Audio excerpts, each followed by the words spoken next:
तो बता दें दोस्तों कि अभी तो 2024 का होली में बेस्ट ट्रेंडिंग में सॉन्ग चल रहा है अरविंद अकेला, कल्लू और शिल्पी राज का, जिस सॉन्ग का नाम है देवर संग है रहबू की मरद संग है। तो ये सॉन्ग अभी बहुत ज़्यादा ट्रेंडिंग कर रहा है यूट्यूब पे। तो बता दें कि इस सॉन्ग को लिखा है अखिलेश कश्यप जी ने, और इस सॉन्ग के म्यूजिक डायरेक्टर की बात करें तो आर्यन शर्मा जी हैं, जो अभी भोजपुरी के नंबर 1 म्यूजिक डायरेक्टर में से एक हैं। तो बता दें कि 2024 का बेस्ट सॉन्ग बज रहा है ट्रेंडिंग में।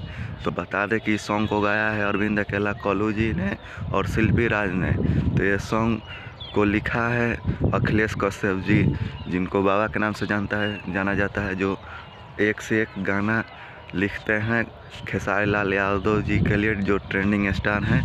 तो बता दें कि ये भी सॉन्ग 2024 का सबसे बड़ा ट्रेंडिंग सॉन्ग ब्लॉकबस्टर होने वाला है। तो आप सब जाइए और जाके यूट्यूब के अन्नपूर्णा फिल्म्स के ऑफिशियल चैनल पे इस सॉन्ग को सुनिए, और ये सॉन्ग आ चुका है। तो आप सब जाइए और जाके अन्नपूर्णा फिल्म्स पे ये सॉन्ग को सुनिए एंड लाइक कमेंट शेयर करें।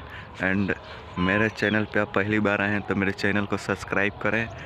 एंड मिलते हैं किसी अगले वीडियो में, तब तक के लिए बाय।